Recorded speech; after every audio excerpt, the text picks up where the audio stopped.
नमस्कार, लक्षवेधीमध्ये आपलं स्वागत। मी प्रसाद काथे। नवी दिल्लीमध्ये 34 बळी घेणाऱ्या, लाखो कोटी रुपयांच्या संपत्तीचं नुकसान करणाऱ्या, 106 दंगलखोरांना अटक करणाऱ्या आणि शेकडोनी लोकांना जखमी करणाऱ्या दंगलीला आता शांत व्हायची उसंत मिळाली आहे। या निमित्ताने नवी दिल्लीमध्ये एक राजकारणाचा नवा अध्याय सुद्धा सुरू झालेला आहे।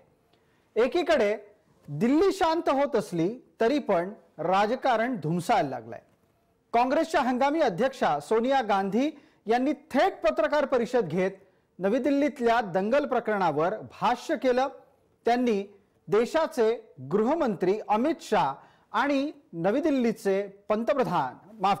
दिल्लीचे मुख्यमंत्री अरविंद केजरीवाल यांच्यावर टीकेची धार चढवली। अमित शाह आणि केजरीवाल गेले 2 दिवस कुठे होते असा थेट प्रश्न सोनिया गांधी यांनी विचारला। इतकंच नाही तर त्यांच्या नेतृत्वाखाली काँग्रेसचं शिष्टमंडळ राष्ट्रपतींनाही भेटलं। राष्ट्रपतींना भेटून काँग्रेसच्या शिष्टमंडळानं आप आणि त्याचबरोबर भारतीय जनता पार्टीची तक्रार केली। नवी दिल्लीतली परिस्थिती हाताळायला अमित शाह आणि अरविंद केजरीवाल जबाबदार आहेत असा काँग्रेसचा मुख्यत्वे आरोप आहे। मात्र या सर्व परिस्थितीत खऱ्या अर्थानं काँग्रेस ही दिल्लीत दंगलीचं राजकारण करतेय का असाही प्रश्न भारतीय जनता पार्टीकडून उपस्थित केला जातोय। आणि या निमित्तानंच आजची लक्षवेधी चर्चा, दिल्लीतल्या दंगलीला जबाबदार कोण?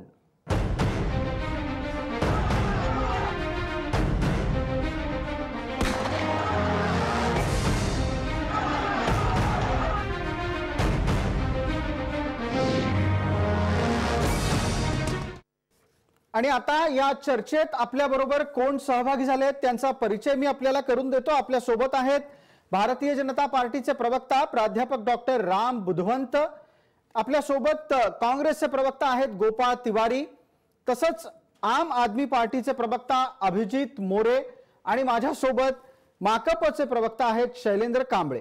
या सर्व मान्यवरांचं चर्चेमध्ये स्वागत। माझा आत्ताचा पहिला प्रश्न अर्थातच गोपाळ तिवारी यांना आहे। गोपाळ तिवारी, दिल्लीच्या दंगलीमुळे काँग्रेसला एक प्रकारे नवसंजीवनी दिल्लीत मिळाली आहे का?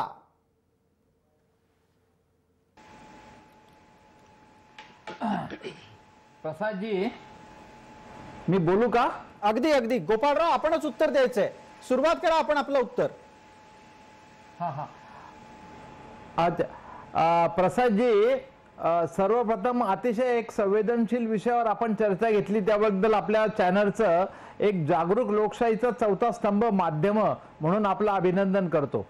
आणि काँग्रेसला संधी मिळो न मिळो याविषयीचा आत्ता प्रश्न गांभीर्याचा एवढा नाहीये जेवढा दिल्लीतली परिस्थिती आणि नुकसान आणि जीवितहानी जी झाली आहे ती कुणामुळे कशी झाली याच्यावर आहे।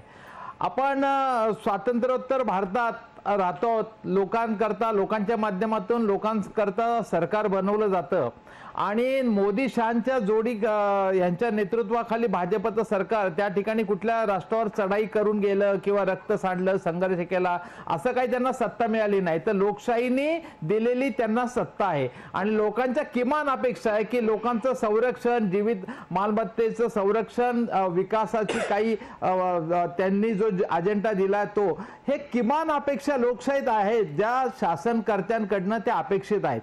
आणि अशा परिस्थितीमध्ये आपण त्या लोकांचं संरक्षण करू शकत नाही। 2 डिसेंबर पासून त्या ठिकाणी हायकोर्टाने ताशेरे ओढलेत की ज्यांनी अशी जातीवाचक भाषणं केली त्यांच्यावर खटले दाखल केले नाहीत, FIR दाखल केले नाही आणि मूग गुळून बघ्याची भूमिका घेत बसलेलं हे सरकार, त्यांना म्हणजे दिल्लीतला पराभव एवढा जिवारी लागलाय का की दिल्लीच्या जनतेवर काय बदला घेण्याची भावना आहे का काय, अशा अनेक प्रश्न डोळ्यासमोर येत आहेत। आणि या दिल्ली सारख्या शहरात स्वातंत्र्योत्तर भारतानंतर आज अतिशय म्हणजे तिथलं जनसामान्य जीवन विस्कळीत होऊन तिथे टोकाचा जातीवाद होऊन अशा प्रकारे दंगली घडतात, हे कुठलं लक्षण आहे? म्हणजे आणि त्याला सर्वस्वी जबाबदार हे गृहमंत्री आहेत. जर आपल्याला आपली जबाबदारी लोकशाहीच्या अपेक्षेप्रमाणे लोकांकरता जे काही जबाबदारी घेतो आपण ती जर पार पडता येत नसेल तर ताबडतोब तिथून बाजूला जाऊन दुसऱ्याला ही जबाबदारी सांभाळून द्यावी. म्हणजे तुमचा आत्ताचा आक्षेप गोपाळ तिवारी, तुमचा आत्ताचा आक्षेप जास्त करून भारतीय जनता पार्टीच्या बाबतीत दिसतोय. भारतीय जनता पार्टीचे प्रवक्ता गोपाळ बुधवंत आपल्यासोबत फोनवर आहेत, ते उत्तर देतील या मुद्द्याचं, तात्काळ उत्तर देतील. गोपाळराव, आपल्याला माझा आवाज ऐकायला येत असेल? नमस्कार, प्राध्यापक डॉक्टर राम बुधवंत, भारतीय जनता पार्टीतून आपल्यामध्ये चर्चेमध्ये सहभागी आहे. बोला. हा, गोपाळ सरांनी आता जो विषय मांडला की भाजपने तिथं पराभव झाला याच्यामुळे झालं, मुळात यांच्या 68 जागेवरचं डिपॉझिट जप्त झालेलं आहे. हे काय सांगतात, तिथं त्यांच्या प्रचार करायला लॉक होतं, माकपा असतील बाकीचे असतील सगळे मिलीभगत होते, आम आदमीला सपोर्ट करत होते. हा नाहीये. बर, गोपाळ बुधवंत, आपलं म्हणणं सलग मांडत राहा, आम्ही ऐकतो आहोत, मध्ये मध्ये थांबू नका. ओके, राम बुधवंत, गोपाल बुधवंत, माफ करा, राम बुधवंत. गोपाल तिवारी, काँग्रेस. होय. ओके, मुळात विषय असा आहे की गोपाल तिवारी आता जे म्हणतात की असं झाल्यामुळे असं झालं, हे यांचे मुळा पहिल्यापासून खयाली घोडे असतात, विचार करतात आणि झोपी स्वप्न बघतात, म्हणून हे त्यांना असे स्वप्न पडत असतात. भारतीय जनता पार्टी पूर्ण ताकदीने दिल्लीच्या जनतेच्या संरक्षणासाठी तिथं पॅरामिलिटरी फोर्स, पोलीस फोर्स काम करते आणि सरकार म्हणून अमित शहा आणि तिथलचे आमचे लोकल MLA, आमदार, खासदार जे असतील आणि आमचे कार्यकर्ते असतील त्यांच्या संरक्षणासाठी सदैव तत्पर असतात, सर्व दिल्लीच्या लोकांसाठी. मग काँग्रेस राम बुधवंत, मला सांगा, दिल्लीत पोलीस तुम्हाला रिपोर्ट करतात, याचा अर्थ केंद्रीय गृहमंत्र्यांना रिपोर्ट करतात? गृहमंत्र्याला केंद्रीय गृहमंत्री भाजपचा आहे, गृहमंत्र्याला रिपोर्ट करतात, बरोबर आहे, आणि सरकार म्हणून गृहमंत्री त्याच्यामध्ये सक्त कारवाई करत आहेत. हो, मग दिल्लीमध्ये दंगल होणार याचं इनपुट का नव्हतं? दिल्लीमध्ये दंगल होणार याचं इनपुट असं नाही, दिल्लीमध्ये दंगलची पार्श्वभूमी निर्माण झाली होती, सरकार कारवाई करत होतं, पण लोकशाहीच्या आडून काही लोकांना पुढे करून काँग्रेस आणि आम आदमीवाले आणि बाकीचे विरोधी पक्षवाले जाणीवपूर्वक दिल्ली भडकवण्यासाठी प्रयत्न करत होते. आणि जे लोकांना ही दिल्ली का भडकवायची होती त्यांना, त्याचं उत्तर काय आहे? डोनाल्ड ट्रम्प यांनी भारतात प्रवेश करता क्षणी हा आंदोलन करण्याचा नवा प्रकार का दिसून आला समोर? मुळात काँग्रेसवाल्यांची सत्ता गेल्यापासून त्यांना अशी भीती वाटते की आपलं नाव कुठंतरी मीडियामधून पण जात आहे का, लोकांमधून तर गेलंच गेलं, चर्चेत येण्यासाठी लोकांना भडकवतात ते. आणि ठराविक त्यांचे काही लोक असतात, इनपुट देणारे, गट तयार करणारे, हल्ला करणारे, त्या लोकांना हे सपोर्ट करतात. आता याच्यावर जेव्हा एखादा आयोग बसेल आणि रिपोर्ट यायला लागतील तर 84च्या दंगलीसारखे शीख दंगल जी झाली होती 84ला, सगळ्या काँग्रेसी नेत्यांच्या नाव हाता आले होते आणि रक्ताने दिल्लीच्या जनतेच्या रक्ताने यांच्या हात माखलेले आहेत. गोपाळ तिवारी, हा एक अत्यंत गंभीर आरोप आहे. एका बाजूला दिल्लीत आता झालेल्या दंगलींच्या मागे गुजरात मॉडेल आहे अशा प्रकारचा आरोप होत होता, दुसऱ्या बाजूला भारतीय जनता पार्टी म्हणते की ज्या वेळेला तपास होईल आणि सत्य बाहेर येईल त्यावेळेला 84च्या दंगलींसारखी परिस्थिती असेल. एकाला गुजरात मॉडेल आवडायला लागलं, एकाला 84ची दंगल आठवायला लागली आहे. गोपाळ तिवारी, आपलं उत्तर काय आहे? नक्की दिल्लीत दंगल कोणी घडवली? प्रसादजी, हे सगळं जाहीर आहे. काल हायकोर्टाने सुप्रीम कोर्टाच्या न्यायमूर्तींनी त्या ठिकाणी आदेश दिलेले आहेत की जातीवाचक भडक वक्तव्य करणाऱ्यांवर FIR का दाखल केले नाही आणि कुणी केले हे सगळ्या जगावर मीडियाच्या समोर आहे. तुम्हाला कुणी तुमचे हात रोखले? तुमचं गृह मंत्रालय, IB, CID सगळं तर तुमच्या हातात आहे. वेळीच काय प्रतिबंध करू शकला नाही तुम्ही या सगळ्या गोष्टींना? काय नाही आतले वक्तव्य करणाऱ्यांच्या मुसक्या बांधून आत टाकलं? तुम्हाला लोकांचा आणि खरोखर याच्यासाठी करायचं म्हणजे एवढी जीवितहानी होऊ का दिली? तुमच्या लेखी, गोपाळ तिवारी, तुमच्या लेखी दंगल कोणी घडवली याचं स्पष्ट आणि थेट उत्तर आहे का, की मी इतर मान्यवरांकडे जाऊ? मी सांगतो, यामध्ये आता जेव्हा रिपोर्ट विरोधी पक्षाच्या लोकांचा हात कसा आहे जनतेसमोर दिसेल आणि लोकांना भडकवण्यामध्ये हे लोकांनी किती जनतेसमोर दिसेल तर मग कधी आणणार तुम्ही हे सगळे? तर खाती तुमच्याकडे सगळे गुप्तचर यंत्रणा तुमच्याकडे सगळं आहे, पुरावे दाखल करा आणि कुणी रोखले तुम्हाला हे करण्यापासून? ठीक आहे, तुम्ही का जीवितहानी गोपाळ तिवारी आणि राम बुधवंत दोघांनाही या चर्चेमध्ये मी थोडा वेळ शांत राहण्याची विनंती करतो. आपल्याला आम आदमी पक्षाची भूमिका सुद्धा ऐकून घ्यावी लागणार आहे, कारण त्यांचा मुख्यमंत्री आता नवी दिल्लीमध्ये आम आदमी पक्षाच्या अकार्यक्षमतेवर या निमित्तानं प्रश्नचिन्ह सोनिया गांधींनी उपस्थित केलं. माझा थेट प्रश्न आपल्याला आहे, ज्या अरविंद केजरीवाल यांना निवडणुकीनंतर हनुमान मंदिरात जावंसं वाटतं, त्या अरविंद केजरीवाल यांना दंगल घडत असताना दंगलग्रस्त भागात का जावंसं वाटत नाही?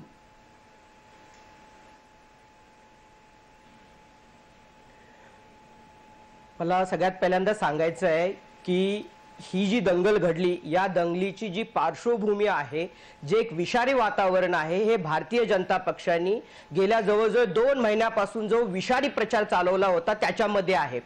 निवडणुकीसाठी जी काही विधानं केली जात होती ती अत्यंत प्रक्षोभक विधानं होती. याच्यामध्ये गृहमंत्री अमित शहा यांच्यापासून ते अभिजित मोरे, कृपया इतिहासात आता जाऊ नका. तुमचे मुख्यमंत्री दंगल घडत असताना कुठे होते? थेट त्याच्यावर या. तुमच्या मुख्यमंत्र्यांच्या 2 दिवसाचा कार्यक्रम आहे का तुमच्याकडे? काल दिल्लीचे मुख्यमंत्री, उपमुख्यमंत्री यांनी दंगलग्रस्त भागाला व्हिजिट दिलेली आहे. आम आदमी पक्षाचे आमदार आणि सर्व स्थानिक कार्यकर्ते हे स्थानिक भागामध्ये लोकांशी वारंवार संवाद साधत होते, त्यांना मदत पोहोचवत होते, अधिकाऱ्यांशी आणि पोलीस प्रशासनाशी कोऑर्डिनेशन करत होते, हॉस्पिटलची कोऑर्डिनेशन करत होते. त्याच्यामुळे मला वाटतं की हे असं म्हणणं की आम आदमी पक्ष कुठंच दिसत नव्हता, मला वाटतं अतिशय चुकीचं आहे. अभिजित मोरे, हा कालचा विषय पुरता नाहीये. काल दिल्ली शांत झाली होती बुधवारी. आपल्याला थोडंसं मागे जायचंय. सोमवार मंगळवार आम आदमी पक्षाचे मुख्यमंत्री कुठे होते? सोमवारी मी सांगतो तुम्हाला, सोमवारी ज्यावेळी दंगल चालू झाली त्यावेळी आम आदमी पक्ष एलजीच्या समोर आमचा धरणं चालू होतं, कारण लेफ्टनंट गव्हर्नरकडे सगळे याची सूत्र असतात. याबाबतचे सगळे जे काही निर्णय आहेत ते लेफ्टनंट गव्हर्नरकडे आहेत आणि लेफ्टनंट गव्हर्नर अशा परिस्थितीमध्ये सुद्धा आम आदमी पक्षाच्या मंत्र्यांना भेटायला तयार नव्हते, आमदारांना भेटायला तयार नव्हते. शेवटी मुख्यमंत्र्यांनी इंटरव्हीन करून त्याच्यामध्ये लेफ्टनंट गव्हर्नरना भूमिका घ्यायला सांगितली. त्यांनी आम्हाला आश्वस्त केलं की परिस्थिती अंडर कंट्रोलला केली जाईल. वाढीव फौज आम्ही मागवलेली आहे. मंगळवारी सकाळी ऑल पार्टी कॉन्फरन्स बोलवली होती आणि त्याचबरोबर अमित शहांच्या बरोबर बैठक सुद्धा घेतली होती. गृहमंत्री अमित शहा या सर्व परिस्थितीला आणि लॉ अँड ऑर्डरला जबाबदार आहेत, त्यांच्यासोबत बैठक घेतली गेली होती. त्याच्यामध्ये सर्व पक्षीय लोक होते, काँग्रेसचे होते, भाजपचे होते, आम आदमी पक्षाचे होते. या बैठकीमध्ये गृहमंत्र्यांनी, देशाच्या गृहमंत्र्यांनी आश्वस्त केलं होतं की अजून फौज मागवली जाईल आणि परिस्थिती नियंत्रणात येईल. मंगळवारी रात्री परिस्थिती कंट्रोलमध्ये आल्यानंतर फार महत्वाची अशी माहिती या चर्चेत तुम्ही समोर आणली, त्याबद्दल आभार आपले. मला गोपाळ तिवारींना विचारायचं आहे. शैलेंद्र कांबळे, मी येतो आपल्यापर्यंत, पण तत्पूर्वी एकदा पटकन आपण गोपाळ तिवारी यांना विचारणार आहोत. गोपाळ तिवारी, आपण ऐकलं अरविंद केजरीवाल सोमवारी काय करत होते, मंगळवारी काय करत होते? या निमित्तानं आम आदमी पक्षाने पण माहिती देऊन टाकली. केंद्रीय गृहमंत्री सोमवार मंगळवार काय करत होते, दिल्लीचे नायब राज्यपाल सोमवार मंगळवार काय करत होते. सोनिया गांधी असं का विचारतात की गेले 2 दिवस ही माणसं कुठे होती? सोनिया गांधींना ही दोन्ही नेते मंडळी काय करतायत याचा तपशील पोचत नाहीये का? प्रसादजी, तुम्ही पहिला म्हणलं की तुम्ही आम आदमीपेक्षा भाजपवर ही जबाबदारी निश्चित करू इच्छिता. त्याचं कारण असं आहे की कायदा सुव्यवस्थेचं राखणारं जे गृह खातं आहे ते दिल्लीच्या सरकारकडे नाहीये, ते त्या ठिकाणी केंद्रीय मंत्रिमंडळाच्या गृह खात्याकडे आहे. त्यामुळे त्यांची जबाबदारी निश्चित आहे. आता दुसरी जबाबदारी येते, नैतिक जबाबदारी, ही आम आदमी पक्षाच्या आमदारांची आणि मुख्यमंत्र्यांची. गोपाळ तिवारी, परत एकदा आपण त्या जबाबदारींच्या फेऱ्यामध्ये नाही अडकायचंय. मी थेट विचारतो, आता आम आदमी पक्षाच्या प्रवक्त्यांनी सांगितलं ना, त्यांचे मुख्यमंत्री सोमवार मंगळवार काय करत होते, त्याच तपशिलामध्ये अमित शहांचा तपशील पण आला. मला तुम्हाला विचारायचंय, हा तपशील सोनिया गांधींकडे का नाही आहे? सोनिया गांधींनी केलेलं वक्तव्य हे राजकारण विरहित असायला हवं होतं, तर ते राजकारण सहित का आहे? नाही नाही नाही, बिलकुल नाही. ते वस्तुस्थितीचा पर्दाफाश करणारं वक्तव्य आहे त्यांचं आणि एक जागरूक विरोधी पक्ष म्हणून त्या ठिकाणी त्यांनी भूमिका बजावली आहे. आता हे सर्व माध्यमांच्या समोर येतील, याची चौकशी होईल, तेव्हा हे काय करत होते ना अमित शहा त्या ठिकाणी किती आदेश दिले, कुणाला अटकाव केला, हे सगळं येईल. जर ह्या अशा पद्धतीच्या मिटिंगा घेतल्या तर डोवालना पाठवण्याची गरज का भासली पंतप्रधानांना? अमित शहा हे पूर्णपणे अपयशी झाले म्हणून अजित डोवाल म्हणजे राष्ट्रीय सुरक्षा प्रमुख या ठिकाणी येतो, म्हणजे हे काय? आजपर्यंत एवढ्या वर्षात कधी आले का ते? आणि ज्या अर्थी पंतप्रधानांनी त्यांना पाठवलं त्या अर्थी गृह खाता पूर्ण अपयशी झालेलं आहे. ठीक आहे, याच्यावर पटकन आपल्याला राम बुधवंत यांची प्रतिक्रिया लागेल, त्यानंतर शैलेंद्र कांबळे नक्की बोलणार आहेत. राम बुधवंत, पंतप्रधान गृहमंत्री अपयशी झाल्याची ही पावती आहे का, हा एक मुद्दा. आणि दुसरा मुद्दा, गृहमंत्री आणि दिल्लीचे मुख्यमंत्री काय करत होते हे सार्वजनिकरित्या माहीत असून सुद्धा काँग्रेस त्यांच्यावर टीका करते, याचा अर्थ काय? दोन्हीची उत्तर आपण 30-30 सेकंदात देणार आहात. ओके, पहिला विषय असा आहे की त्यांनी आता माननीय अमित शहा बद्दल बोलले.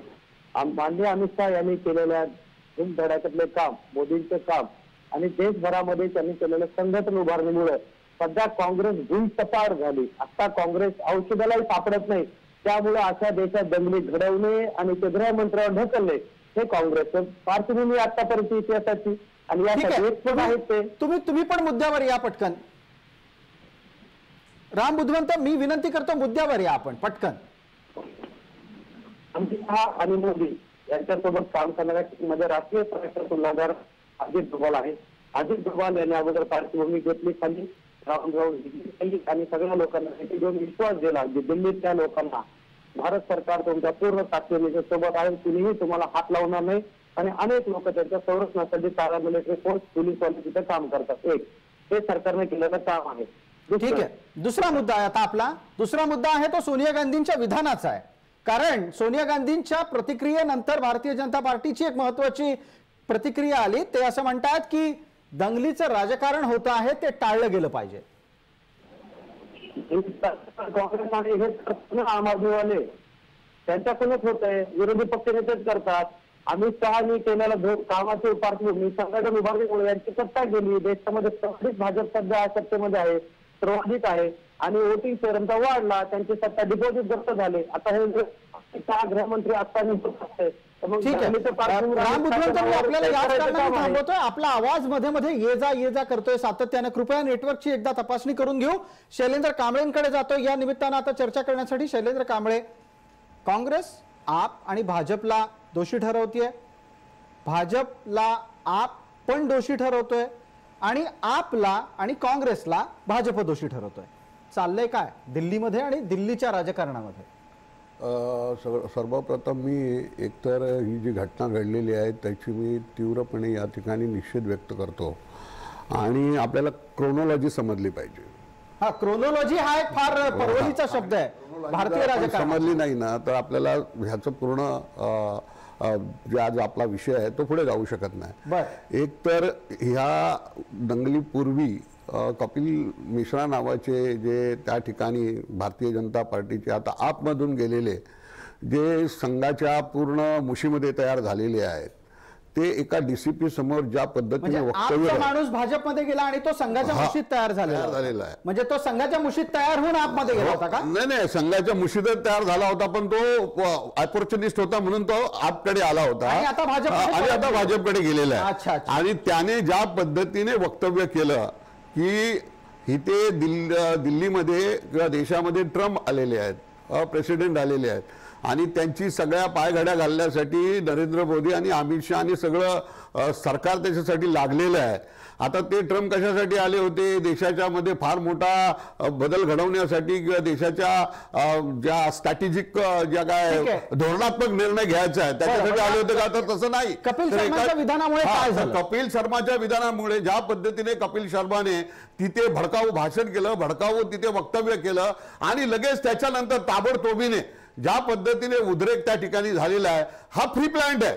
ही दंगल जी घडवलेली आहे ना ती अमित शहा पासून, नरेंद्र मोदी पासून, भारतीय जनता पार्टी, RSS या सगळ्यापासून लोकांचे त्याच्यामध्ये हात अडकलेले आहेत आणि त्यांनीच ही दंगल घडवून आणलेली आणि एवढी मालमत्ता नुकसान करण्याचं काम यांनी केलं. ठीक आहे, तुमचा मुद्दा लक्षात येतो. तुमच्या लेखी उजव्या संघटनांकडून ही दंगल घडवण्यात आली आहे. राम बुधवंत, उत्तर द्यायला संधी मिळणार आहे, कृपया थांबा. माझा पुढचा प्रश्न एक आहे शैलेंद्र कांबळेंना. या दंगलीला तुम्ही भाजप आणि सर्व उजव्या संघटनांच्या यंत्रणांना जबाबदार ठरता आहात? हो, आम आदमी पक्षाला जबाबदार धरणार आहात? डावे आहात आपण? हो. आपल्याला वाटतं आम आदमी पक्षही जबाबदार आहे की नाही? नाही, ह्याच्यामध्ये सगळ्यात महत्वाचं ज्याला 62 जागा मिळाल्या दिल्लीमध्ये आणि दिल्लीच्या जनतेने दिल्या मला असं वाटतं की आपचे मुख्यमंत्री अरविंद केजरीवाल यांनी तिकडे गांधीजींच्या समाधी इथे जाऊन प्रार्थना करण्यापेक्षा थेट जनतेमध्ये जायला पाहिजे होतं.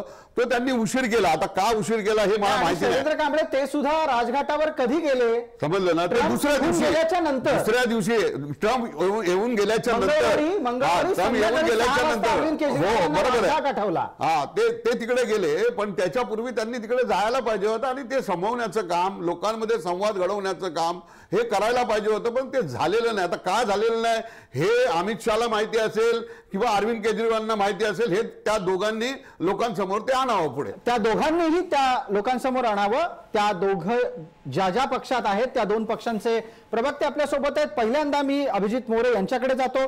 अभिजित मोरे, गंभीर मुद्दा आहे.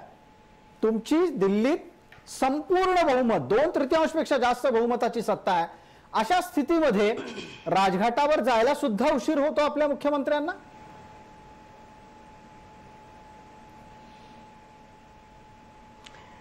बघा, मला याच्यामध्ये सांगायचं आहे की आम आदमी पक्षाचं सरकार दिल्लीमध्ये जरी असलं तरी कायदा आणि सुव्यवस्था या अँगलने आम आदमी पक्षाकडे सरकारकडे फार कमी साधनं आहेत की जे याच्यामध्ये वापरता येऊ शकतील. परंतु याच्यामध्ये सरकारकडे जे त्यांच्या क्षमतेमध्ये होतं ते सर्व गोष्टी करण्याचा प्रयत्न आम आदमी पक्षाचं सरकार प्रामाणिकपणे करता आहे. अर्थात ज्या पद्धतीने परिस्थिती अचानकपणे उद्भवली त्याच्यातून काही गोष्टी कमी जास्त असू शकतात, आम्ही मान्य करतो, परंतु प्रामाणिकपणे आम्ही ही परिस्थिती कंट्रोल करायचा प्रयत्न आम्ही केला होता. मूळ मुद्दा असा आहे की या सर्व परिस्थितीला जे जबाबदार आहेत ते गृहमंत्री अमित शहा कुठे आहेत? निवडणुकीच्या काळामध्ये गल्लोगल्ली पॅम्पलेट वाटणारे अमित शहा अजूनही दिल्लीमध्ये दंगलग्रस्त भागांमध्ये फिरले नाहीत. प्रायमरी जबाबदारी अमित शहा यांची आहे, ती आपण कोणी नाकारू शकत नाही. अमित शहांना आपण प्रश्न विचारला पाहिजे. गेल्या 4 दिवसांमध्ये अमित शहानी एक साधं ट्विट सुद्धा केलेलं नाही आणि दिल्लीतल्या जनतेला शांत राहायचं आवाहन केलेलं नाहीये. कपिल मिश्रा, परवेश मिश्रा यांच्यासारख्या लोकांची जी विधानं आहेत ती अतिशय प्रक्षोभक आहेत. त्यामुळे दंगलीला पोषक वातावरण तयार झालं. हे काल दिल्ली हायकोर्टाने मान्य केलंय. दिल्ली हायकोर्टामध्ये त्याची क्लिप लावली होती. त्यांची भूमिका लक्षात आली. अभिजित मोरे, मी आपल्याला मध्ये एका वेगळ्या मुद्द्यासाठी थांबवतोय. मला एक सांगा, आम आदमी पक्षाला माध्यमं आणि माध्यमांची ताकद माहित नाही अशातला भाग नाही. मी तुम्हाला एक वेगळा प्रश्न विचारतो, त्याच्यातून उत्तर द्या. ठीक आहे, तुमचा भारतीय जनता पार्टीवर राग आहे, मान्य, लोकशाहीत तुम्हाला तो अधिकार आहे. तुम्ही अमित शहांना दंगलीसाठी जबाबदार ठरवता, लोकशाहीत तुमचा तो अधिकार आहे. जर समजा दिल्लीच्या मुख्यमंत्र्यांना दिल्लीत दंगल होऊ घातलेली आहे याची पुसटशी जरी कल्पना होती, तर मग दिल्लीचे मुख्यमंत्री जे यापूर्वी उठसूट प्रत्येक गोष्टीवर पत्रकार परिषद घेत होते, त्यांना पत्रकार परिषद घ्यायला कोणी अडवलं होतं? त्यांनी दंगल घडायच्या आधी माझ्याकडे अशी माहिती आली आहे अशी थेट भूमिका घेऊन माध्यमांसमोर जायचं. भाजप ऐकत नाही ना त्यांचं? माध्यमांकडे जा, सार्वजनिकरित्या जगाला ओरडून सांगा की दिल्लीत दंगलीचा प्लॅन रचला जातोय आणि या विरोधात माझं म्हणणं ऐकलं जात नाहीये. अरविंद केजरीवालही गप्प बसतात आणि आता तुम्ही पूर्ण आणि संपूर्ण जबाबदारी ही केंद्रावर टाकता आहात.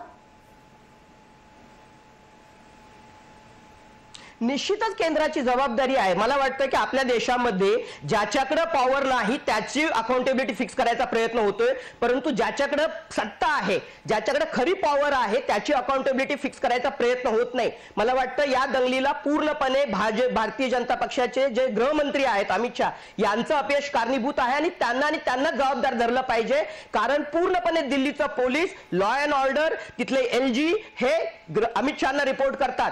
आर्मी आम आदमी पक्षाच्या सरकारने मागवली, त्याला अमित शहानी का नकार दिला? अमित शहा स्वतः का फिरले नाहीत? मला वाटतं या प्रश्नाची उत्तर त्यांच्याकडून घेतली पाहिजे. जे तुम्हाला प्रश्न विचारले जात आहेत, प्रश्न प्रत्येकाला विचारले जाणार आहेत, प्रत्येकाकडून जबाबदारीनं उत्तरं घेतली जाणार आहेत. आणि मला या निमित्ताने मग आता राम बुधवंत यांना विचारायचं आहे. राम बुधवंत, हे गंभीर आरोप आहेत.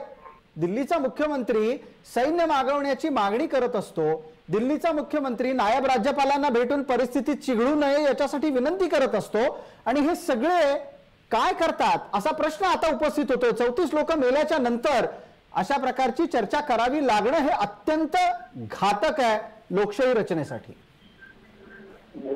ही सर्वात शोकांतिका आहे की काँग्रेस, आम आदमी वाले, माकपा वाले, कम्युनिस्ट अहो कम्युनिस्टांचं नाव घेऊ नका. 92 साली ज्योती तुमच्या ज्योती बसूने राम मधुवंत ऐका, ज्योती बसूने 92च्या दंगलीमध्ये सांगितलं होतं कोणता दंगल करणारा सापडेल सरळ त्याच्या गुंडात गोळी घाला अशा पद्धतीच्या ऑर्डर दिल्या होत्या. त्यामुळे भाकपचं नाव घेऊ नका. तुम्हीच ही घडवून आणलेली आहे दंगल. तुमच्या अमित शहाने घडवून आणलेली आहे दंगल. तुमच्या नरेंद्र मोदीने दंगल घडवून आणलेली आहे. त्यामुळे तुम्ही सांगू नका, हे सगळं सांगू नका. भाकपचं नाव घेऊ नका. भाकपचं नाव घेण्याचा तुम्हाला काही अधिकार नाहीये. समजलं, भाकप दंगल घडवत नाही. शैलेंद्र कांबळे मुद्द्यांना बाजूला सारणं हे तुमचं काम आहे. शैलेंद्र कांबळे ठीक आहे, एक मिनिट. नाहीये भूमिका. शैलेंद्र कांबळे मार्क्सचा आणि मार्क्सवाद्यांचा इतिहास जगाला माहिती आहे. दंगलींच्या बाबतीत आपण फार मीटरपट्टी आता नको लावायला. आपण दिल्लीच्या दंगलीबाबत बोलतोय. भारतीय जनता पार्टीच्या इतिहास आहे जगाला माहिती आहे, काय केलेलं आहे हे जगाला माहिती आहे. ठीक आहे. आता तुम्ही भाजपवर आक्षेप घेतला, आपण भाजपचं उत्तर ऐकणार आहोत. तुम्हाला संधी मिळाली. एक मिनिट राम बुधवंत, आता आपण बोलणार आहात. आपण स्पष्टपणे बोला. याचं कारण मी तुम्हाला सांगतो, मी हा शब्द का वापरला. तुमचा आवाज मध्ये मध्ये अजूनही ये जा करतोय. राम बुधवंत, आपण बोलणार आहात. आता येतो आवाज? अगदी येतोय, बोलत राहा. Okay okay okay. माननीय कांबळे साहेब आणि आता मोरे सर आता जे विषय बोलले त्यानुसार मी त्यांना 2 वाक्यात सांगतोय की भारत सरकार पूर्ण ताकदीनिशी दिल्लीच्या संरक्षणासाठी उभी होती. मागील खूप दिवसापासून सध्याच्या याच्या भूमिकेमध्ये सीएचे आंदोलन असेल, दिल्लीतले आंदोलन असतील, यामध्ये विस्पर कॅम्पेनिंग करणे, बॅकडोर सपोर्ट करणे, त्यांना बॅकअप देणे आणि या सगळ्या गोष्टीमध्ये या सगळ्या विरोधी पक्षांचा हात आहे. एक, त्यांना मुद्दामून हे घडून आणायचं होतं आणि आंदोलनाचा समारोप लोकशाही मार्गाने झाला असता राष्ट्रगीताने तर आपण म्हणलं असतं. त्यांना दंगलीनं करायचा होता, हीच मोठी शोकांतिका आहे. आणि भारत सरकार पूर्ण ताकदीनिशी दिल्लीच्या जनतेसाठी काम करत आहे. ठीक आहे राम बुधवंत, मी आपल्याला यासाठी थांबवतोय. आपली भूमिका इथे पोहोचलेली आहे, सगळ्यांनी ती ऐकली आहे. जाहिरातीच्या विश्रांतीची गरज आहे. पटकन आपण एक जाहिरातीची विश्रांती संपवून परत येतोय लक्षवेधीच्या पुढच्या भागात.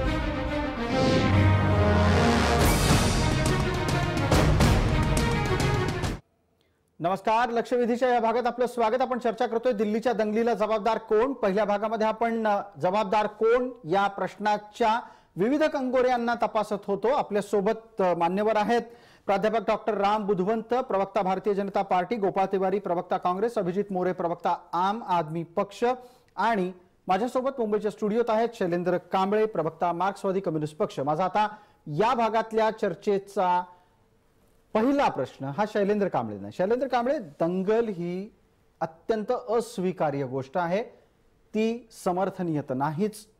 पण जर अशी परिस्थिती निर्माण झालीच तर एक काउंटर मेकॅनिझम, ज्याला इंग्लिश मधला हा शब्द आहे, मराठीमध्ये पर्यायी व्यवस्था काय असू शकते ती पण कार्यरत झाली पाहिजे. या दिल्लीतल्या दंगलीच्या नंतर जखमी होणाऱ्या लोकांच्या उपचाराला सुद्धा उशीर झाला, हे निरीक्षण जास्त चिंताजनक आहे. नाही, ह्याच्यामध्ये मला वाटतं की ज्या 2 दिवसापूर्वी अरविंद केजरीवालांनी पत्रकार परिषद घेऊन तिथे त्यांनी त्या पद्धतीने सांगितलं होतं की ताबडतोबीने जेवढी हॉस्पिटल्स असेल जखमींना कुठल्याही पद्धतीची कमी पडता नाही, त्यांचे उपचार हाय ह्याच्यावरचे झाले पाहिजेत, त्यामुळे कुणीही सफर झाला नाही पाहिजे, हे त्यांनी भूमिका घेतली होती. दुसरं जे दंगलीला जबाबदार जे आपण म्हणताय त्याच्यामध्ये एक आपल्या देशातले जे नट आहेत, सुप्रसिद्ध नट आहेत रजनीकांत, यांनी स्पष्टपणे सांगितलंय सरकारला जर तुम्हाला अशा पद्धतीने ह्या सगळ्या गोष्टी हाताळता येत नसेल तर तुम्ही सरकार चालवू नका, हे एक स्पष्टपणे सांगितलं. म्हणजे हे का दिसतं, का लोक बोलायला लागलेत, कारण ह्या ज्या पद्धतीने घटना घडत चाललेल्या आहेत ना, या घटना ज्या पद्धतीने सातत्याने घडतायत, ह्याला कुठेतरी डायलॉग करून संवाद करून आपण देशाचे काहीतरी प्रमुख आहोत आणि यातून काहीतरी देश व्यवस्थित पुढे गेला पाहिजे, तर ह्याचा हा विचार न महत्वाचा करता मुद्दा शैलेंद्र कांबळे आपण मांडलेला आहे की संवाद हा असता तर अशी परिस्थिती नसती असं आपल्याला सुचवायचं आहे। राम बुधवंत, मी आपल्याला विचारतो, रजनीकांत म्हणतात परिस्थिती सांभाळता येत नसेल तर पायउतार व्हा, रजनीकांत यांना काही उत्तर द्यावं असं वाटतं का? रजनीकांत त्यांनाही उत्तर देता येईल आणि बाकी माकपचे जे बोलतात काँग्रेसचे त्यांनाही बोलतो। 24 तारखेला होम मिनिस्टर अमित शहा यांनी हाय लेवलची मीटिंग घेतली। त्यामध्ये मीटिंगमध्ये आयबी प्रमुख, home secretary Ajay Bhalla, IB प्रमुख त्यावेळेचे आता प्रेसिडेंट ते पण होते। 25 तारखेला मीटिंग घेतली हाय लेवल, त्याच्यामध्ये होते सर्व पक्षांची मीटिंग घेतली आणि त्यानंतर 26 तारखेला सुद्धा अमित शहा यांनी रिव्ह्यू मीटिंग घेतली आणि पॅरामिलिटरी फोर्स कामाला लावली। सरकार पूर्ण ताकदीनिशी काम करते आणि या विषयामध्ये सरकार काम करते। नुसतंच नाही तर मेडिकल मिळालं पाहिजे, लोकांच्या व्यवस्था लागल्या पाहिजे आणि तिथं शांतता लाभली पाहिजे आणि पॅरामिलिटरी फोर्स आणि दिल्ली पोलिसांना पूर्ण अधिकार दिलेत की जनतेमध्ये शांतता प्रस्थापित करण्यासाठी जे जे काही करता येईल ते करणे। राष्ट्रीय सुरक्षा सल्लागार अजित डोभाल सुद्धा ग्राउंड लेवलवर जाऊन अजित डोभालला कशाला तुम्ही पाठवलं? अजित डोभालला कशाला पाठवलं तुम्ही? गृहमंत्री निवडणुकीमध्ये गल्ली गल्लीमध्ये पत्रक वाटत होते, मग गृहमंत्री का स्वतः गेले नाही तिकडे? गृहमंत्र्यांनी जायला पाहिजे होता, त्या दंगल शमवण्यासाठी गेला पाहिजे होतं ना गृहमंत्री, का गेलं नाही तिकडे? काय म्हणतो तुमचा सगळे केंद्रीय 200 आमदार, खासदार आणि त्याचबरोबर जे मंत्री आहेत ना, मंत्री हे दिल्लीच्या निवडणुकीमध्ये प्रचारामध्ये होते, ते सगळे उतरले पाहिजे होते ना तिकडे, घेऊन गेलं पाहिजे होतं ना हाताला धरून त्याने, आणि घेऊन गेला तो। त्यांनाही उत्तर देऊयात। आपले दोन प्रश्न अत्यंत महत्वाचे आहेत। जाणीवपूर्वक दंगल घडवली तुम्ही आणि ही दंगल पेटवून दिली तुम्ही, पेटवणारे तुम्हीच आहात। ठीक आहे, राम बुधवंत बोलतील, शैलेंद्र कांबळे आता कृपया थोडा वेळ शांत राहा। तुमच्या दोन महत्वाच्या प्रश्नांना आपण राम बुधवंत यांच्याकडून उत्तर देतोय। राम बुधवंत, याच्यावरचा खुलासा अपेक्षित आहे की राष्ट्रीय सुरक्षा सल्लागार हे दंगलग्रस्त भागाची पाहणी का करतात? एक दुसरा मुद्दा, दिल्ली जिंकण्याच्यासाठी जर देशभरातून इतक्या मोठ्या प्रमाणामध्ये कुमक मागवली जाते तर पेटलेली दिल्ली शांत करण्यासाठीची कुमक पुरेशी उपलब्ध का नसते? हा आक्षेप आहे। दोन्हीवर आपलं उत्तर हवंय।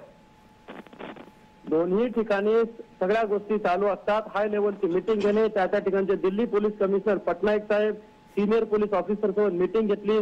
त्यानंतर अमित शहाच्या घरी सुद्धा या विषयात बैठक झाली, सर्व पार्टीच्या लोकांच्या मीटिंग झाल्या। हे सगळं सरकार पूर्ण ताकदीनिशी करत असताना विस्पर कॅम्पेनिंग करणे, जनतेला भडकवणे, यामध्ये या तुकडे तुकडे गँग तुम्हीच भडकवता आणि तुकडे तुकडे गॅगवर टाकता। आज मुख्यमंत्री उद्धव ठाकरे यांचं विधान आहे, विधान ज्या भारतीय जनता पार्टीचा कुठल्याही स्वातंत्र्य चळवळीमध्ये त्यांचा हे नव्हता, त्याच्यामध्ये भाग नव्हता, याच्यावरूनच उत्तर तुम्हाला मिळालं पाहिजे होतं आणि तुम्ही त्याच पद्धतीच्या दंगली घडवणारे आहात। शैलेंद्र कांबळे, सांगू नका तुम्ही असं विधान करणारे तरी, शैलेंद्र कांबळे असं विधान करणारे तरी कुठे भारतीय स्वातंत्र्य लढ्यामध्ये होते? शैलेंद्रजी हा वेगळा मुद्दा आहे, आले त्याच्याशी निगडीत आहे। आता उद्धव ठाकरे काँग्रेस आणि राष्ट्रवादी बरोबर गेले म्हणून महाराष्ट्रवाद्यांनी आणि कम्युनिस्टांना गोड वाटायला लागले। धोरणात्मक ह्या सगळ्या गोष्टीला आम्ही विरोध करतो। ठीक आहे, आपल्याला महाराष्ट्राच्या नेत्यांच्या चर्चेत यायचं नाहीये, आपण दिल्लीच्या चर्चेवर आहोत। तो संदर्भात गैर लागू आहे। राम बुधवंतांना तुम्ही विचारलेल्या प्रश्नांची उत्तर आपण मागितलेली आहेत। राम बुधवंत, अजित डोभाल यांच्या जाण्याची कृपया थेट उत्तर द्या। लढ्यामध्ये राष्ट्रीय राम बुधवंत असं चालणार नाही, तुम्ही कृपया त्याच्यात जाऊ नका। मी त्यांना सांगितलं शैलेंद्र कांबळे, इथे भारतीय स्वातंत्र्य लढ्याची चर्चा नाही सुरू आहे। शैलेंद्र कांबळे, इथे भारतीय स्वातंत्र्य लढ्याची चर्चा सुरू नाहीये, दिल्लीच्या दंगलीची चर्चा सुरू आहे। मला राम बुधवंत यांच्याकडून उत्तर हवं होतं, अजित डोभाल यांच्या जाण्याचं आपण समर्थन करता का आणि कारण काय? हो, अजित डोभाल हे भारत सरकारचे राष्ट्रीय सुरक्षा सल्लागार आहेत। ग्राउंड लेवलवर ते स्वतः आणि त्यांच्यासोबत दिल्लीची पोलीस कमिशनर, तिथलचे सिनियर ऑफिसर, त्या मिलिटरी फोर्स, तिथलचे जे आयजी डीआयजी असतील ते सर्व सहभागी होते आणि ग्राउंड लेवलवर जाऊन जनतेला विश्वास देण्यासाठी सरकारला म्हणून ते गेले होते आणि अमित शहा रणनीती करण्यासाठी बैठका घेत होते आणि सगळ्या गोष्टी ते करत होते। हॉस्पिटलमध्ये मेडिसिन पोहोचवणे, जनतेला हे पोहोचवणे, अँब्युलन्स असणे, त्यानंतर ठीक आहे। आता मला एक वेगळा मुद्दा विचारायचा आहे। आता माझा पुढचा प्रश्न ऐका। अजित डोभाल, मी देतो तुम्हाला मलाही एक प्रश्न विचारायचा आहे। राम बुधवंत हे सगळं काम अजित डोभाल करत होते, तर अमित शहा काय करत होते? अमित शहा देखील मी सांगितलं तुम्हाला 25 तारखेला अमित शहानी बैठक घेतली, त्या विषयात सगळ्या सिनियर ऑफिसरला गेले आणि अजित डोभाल त्याचा रिव्ह्यू घेऊन त्यांना रिपोर्ट करत असतात.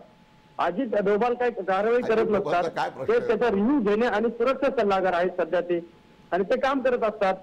आणि मी म्हणतो की आम आदमी पार्टी आणि त्यांचे जे नेते अभिनेते आहेत सध्या, त्यानंतर काँग्रेसचे जे राष्ट्रीय अध्यक्ष आणि त्यांचे कार्यकारी अध्यक्ष होऊ घातलेले भावी पंतप्रधान राहुल गांधी आणि सोनिया गांधी कुठे आहे सध्या? तुमचा मनोज तिवारी कुठे गेला होता 4 दिवस? दंगलीमध्ये कुठे दिसला नाही मनोज तिवारी? ते जनतेची मनोज तिवारी दिसलाच नाही 4 दिवस दंगलीमध्ये कुठे दिसला नाही तो? भाजपच्या लोकांमुळे अनेक ठिकाणी डायरेक्ट दिसला नाही मनोज तिवारी. लोकांनी फील्डवर तुम्ही तर विस्पर कॅम्पेनिंग करून लोकांची माती भडकवली त्या ठिकाणची. आम्ही काय भडकवली ना, आम्ही लोकांच्या न्याय मागण्या घेऊन संविधानाच्या चौकटीमध्ये जे अधिकार आहेत त्याला घेऊनच आम्ही आंदोलन करतोय. एक मिनिट शैलेंद्र कांबळे, एक मिनिट थांबा जरा. राम बुधवंत आपणही थांबा. इतरही मान्यवरांना काही प्रश्न तुम्हाला विचारायचे आहेत, आपण त्याच्यावरही चर्चा करणार आहोत. शैलेंद्र कांबळे, एक मिनिट. आपल्याला आम आदमी पक्षाचा आणि काँग्रेसच्या प्रवक्त्यांनाही बोलतं करायचं आहे, आपण त्यांनाही बोलायची संधी देणार आहोत. सगळ्यात आधी अभिजित मोरे, चर्चा आता पुढे गेलेली आहे. चर्चा आता पुन्हा आपल्याला डोवाल आणि अमित शहा यांच्या भूमिकेवर नाही न्यायची आहे. मला आता तुम्हाला असं विचारायचं आहे की नवी दिल्लीतला जो परिसर दंगलग्रस्त ठरला, तो परिसर हा भारतात अनैतिकरित्या अवैधरित्या राहणाऱ्या लोकांनी भरलेला आहे. तुम्हाला हा तपशील मान्य करायचा नसेल तर तुम्ही नका करू, पण दिल्लीत अशा प्रकारच्या वस्त्या आहेत आणि या वस्त्या सध्या अशांत आहेत, त्या कोणामुळे यावर बोला.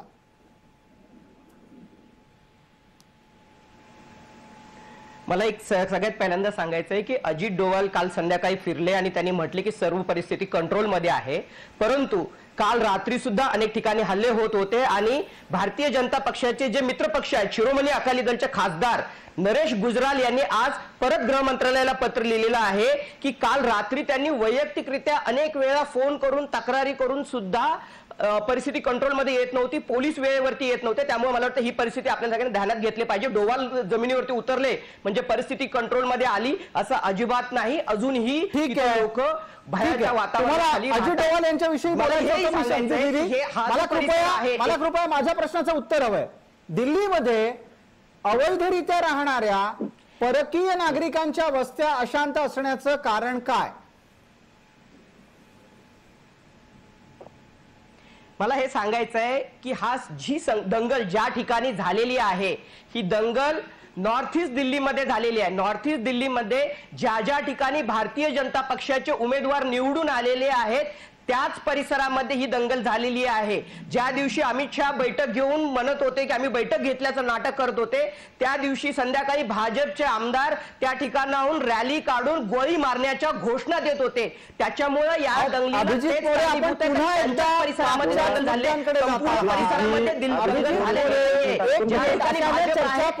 शकत नाही. अभिजित मोरे, कृपया मुद्द्यावर येणार आहात का नाही? मला राम बुधवंत आपल्याला उत्तर द्यायची संधी मिळतो. अभिजित मोरे, विनंती आहे कृपया प्रश्नाला उत्तरासह चिकटून राहा. राम बुधवंत, भारतीय जनता पार्टीचे आमदार असलेल्या भागात दंगल होतीये का आणि भारतीय जनता पार्टीचे कार्यकर्ते नेते दंगल भडकवतात का? या प्रश्नाचं एकदा उत्तर देऊन टाका. एक मिनिट, पहिला प्रश्नाचं अगोदर उत्तर देतो. तुम्ही ज्या प्रश्न मांडला तुमचं त्याबद्दल अधिकृतरित्या मी अभिनंदन करतो आणि धन्यवाद मानतो की देशामध्ये अनधिकृतरित्या घुसलेले घुसखोर ते देशातले नाहीयेत, परकीय आहेत आणि देशामध्ये दंगलिंग करतात, अशांतता माजवतात. हा एकदा रेकॉर्डवर आलेला संसदेतला प्रश्न आहे आणि तुम्ही त्याला हात घातला. हे लोक देशात घुसखोरी करतात आणि सीमा पार येऊन देशातल्या आमच्या गल्लोगल्ली त्यांच्या आता वस्त्या झाल्यात आणि अशांतता माजवतात. हे लोक देशाला धोकादायक आहेत. त्यामुळं देशामध्ये कधीतरी एकदा या विषयावर चर्चा झाली पाहिजे. ठीक आहे, तेही करू आपण, तेही करू. आपल्याला आता मुद्दा काय मांडायचा आहे? त्यांच्या एम्बेसीमध्ये मायदेशी पाठवलं पाहिजे. ठीक आहे, आता पटकन मुद्द्यावर या. मी तुम्हाला विचारलं होतं तो मुद्दा तुमच्यापर्यंत पोहोचलाय. भाजपाचे आमदार असलेल्या भागातच दंगल होतीये का? नाही, दिल्लीमध्ये अनेक ठिकाणी ह्या ज्या ज्या ठिकाणी स्लम एरिया आहे, ज्या ज्या ठिकाणी वेगळ्या वस्ती आहेत, त्या ठिकाणी दंगली ह्या छुटफुट झडपा होत आहेत. सगळ्या दिल्लीमध्ये स्लम आहे हे सांगायचंय. फक्त जमुना पार नॉर्थ ईस्ट दिल्लीमध्ये ज्या ठिकाणी भाजप निवडून आलेला आहे त्या ठिकाणी दंगल होते. सर तुम्ही तुमच्या फॅक्ट चेक करा. तुम्ही ऐकून घ्या. दिल्लीतल्या अनेक भागामध्ये ह्या अनेक ठिकाणी ह्या घटना घडत आहेत. त्या ठिकाणी भाजपचेच आमदार असं नाही, अनेक ठिकाणी होत आहे. तिथं आम आदमीच आहेत. आणि दुसरं, भाजपचे निवडून ठीक आहे. आले त्या ठिकाणी भाजपचे लोक शांतता प्रस्थापित करण्यासाठी तिथं रस्त्यावर आहेत आणि विनंती करतात. ठीक आहे. आता पोलिसांनी ज्या ज्या ठिकाणी 144 कलम लावलं तुमच्या आमदारांचे त्या व्हिडिओ ठिकाणी आहेत. शांतता राम उजळकर आणि अभिजित मोरे दोघांनाही विनंती आहे, काही क्षणांसाठी थांबणं अत्यंत गरजेचं आहे, कारण जाहिरातीची विश्रांती अपरिहार्य आहे. लवकरच परत येतो लक्षवेधीच्या पुढच्या भागात.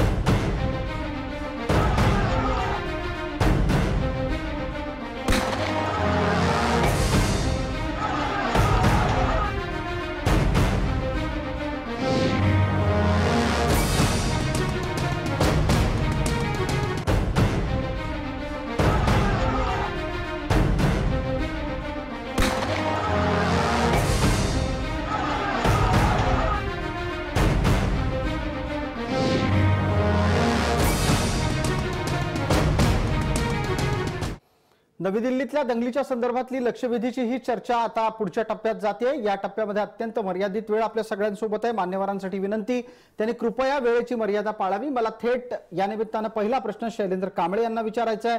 शैलेंद्र कांबळे, गुजरातच्या दंगलीचं मॉडेल नवी दिल्लीच्या दंगलीमध्ये आहे असा शोध लावला गेला. हा शोध योग्य आहे? हा दावा योग्य आहे की नाही?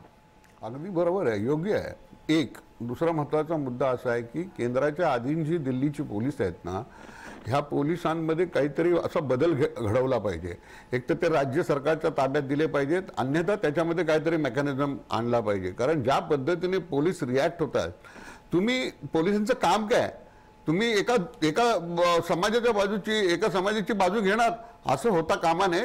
पोलिसांनी न्यूट्रल राहिलं पाहिजे आणि न्यूट्रल राहून त्या ठिकाणी त्या पद्धतीचा त्यांनी हे केलं, हाताळलं पाहिजे असं मला वाटतं. आणि त्या संवाद डायलॉग केला पाहिजे, लोकांमध्ये गेलं पाहिजे, लोकांना भेटलं पाहिजे. ठीक आहे, दोन महत्त्वाचे मुद्दे आपण मांडले शैलेंद्र कांबळे. पहिला मुद्दा आपला पोलिसांच्या रचनेतला बदल आणि दुसरा मुद्दा संवाद. मी आता गोपाळ तिवारी यांना संधी देतो. गोपाळ तिवारी, मर्यादित वेळ आहे, 30 सेकंदामध्ये दिल्ली अशीच धुमस्ती राहणार आहे का? याचं सर्वस्वी उत्तर गृह मंत्रालयाने दिलं पाहिजे. त्यांनी त्यांच्या जबाबदारीपासून पळ काढू नये. आणि त्या ठिकाणी भाजपचे प्रवक्ते वारंवार ते म्हणतात, तर मला सांगा की काँग्रेसचे दंगल घडवल्या, अरे दंगलग्रस्ताच्या जे आरोप आहेत ते कुणाला आहेत? गृहमंत्री आणि त्या ठिकाणी मुख्यमंत्र्यांना त्या ठिकाणी तत्कालीन अटलजींनी सांगितलं होतं, गुजरातच्या मुख्यमंत्र्यांनी राजधर्म पाळा म्हणून. गोधरा हत्याकांड असो, त्या ठिकाणी गुजरात मधल्या दंगली असो, आणि कुणाची पार्श्वभूमी आहे दंगलींची? कुठल्या काँग्रेस नेत्याची पार्श्वभूमी आहे दंगलीची? आणि तिथं पुलवामामध्ये देखील आपले जवान मारून तिथं आजपर्यंत एक कुणाची अकाउंटेबिलिटी फिक्स झाली नाही, फिक्स झाली टायर घालून कोणी गोपाळ तिवारी, मला खूप कौतुक वाटतं तुमच्या या वक्तव्याचं. 84च्या दंगलीतले आरोपी कोण आहेत? 84च्या शीख हत्याकांडाचा आरोप कुठल्या नेत्यांवर लागले? आणि तुम्ही म्हणताय की कुणाची 84च्या दंगलीवर आम्ही बोलतो. दंगली सगळ्यांना हवे असतात. 84चे दंगल बोलून द्या मला 1 मिनिट. त्या ठिकाणी राजीव गांधी आईचं पार्थिव असताना दिल्लीत जाऊन शांत करत होते दंगल 84ची. राजीव गांधी आईचं पार्थिव समोर हत्याकांडावरचं प्रसिद्ध वाक्य आहे गोपाळराव, राजीव गांधी म्हणाले होते मोठे झाड पडले. आणि म्हणून याचं समर्थन करायचं का? शिखांची दंगल झाली म्हणून आम्ही का करू नये असं म्हणायचं का यांना? असं नाही म्हणायचं, समर्थन करायचं का? इंदिराजींनी असंच अर्थ होतोय, इंदिराजींनी सुवर्ण मंदिर, इंदिराजींनी सुवर्ण डाव्यांनी कधी दंगली घडवली? पश्चिम बंगाल इतिहास आहे सगळं, तुम्ही पाहणं, सगळे लोकांना विचारा, कधी डावे लोक दंगली आणि अशा इंदिराजींनी सुवर्ण मंदिरात सैन्य घुसवलं होतं आणि त्या अतिरेक्यांनी पंजाबच्या त्या इंदिराजींची हत्या केली.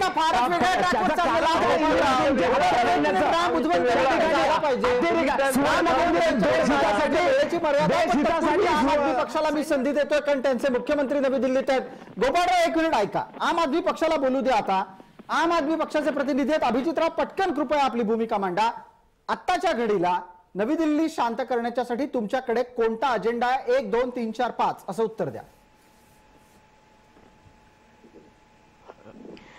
आता थोड्याच वेळापूर्वी अरविंद केजरीवाल यांची प्रेस कॉन्फरन्स झाली. त्याच्यामध्ये त्यांनी 2-3 महत्त्वाच्या गोष्टींची अनाउन्समेंट केलेली आहे की जे दंगलग्रस्त लोक आहेत, विशेष करून ज्यांना काही गंभीर इजा झालेली आहे, दुखापत झालेली आहे, त्यांच्यासाठी जवळपासच्या कुठल्याही सरकारी किंवा खासगी रुग्णालयामध्ये पूर्णपणे मोफत इलाज केला जाईल. त्यांनी अनाउन्समेंट केलेली आहे. फरिष्ता योजना ही दंगलग्रस्त लोकांसाठी सुद्धा लागू केली जाईल. त्याच्यामुळे जो काही उपचारामध्ये आणि पोहोचण्यामध्ये जी अडचण येत होती ती निघून जाईल. दुसरी गोष्ट, ज्या ज्या लोकांची जीवितहानी झालेली आहे, जखमी झालेली आहे, त्यांच्यासाठी नुकसान भरपाई जाहीर केलेली आहे. ज्यांची दुकानं जळालेली आहेत, ज्यांच्या रिक्षा जळालेल्या आहेत, ज्यांचा घरपरिवार जळालेला आहे, त्यांच्यासाठी सरकारने नुकसान भरपाई जाहीर केलेली आहे.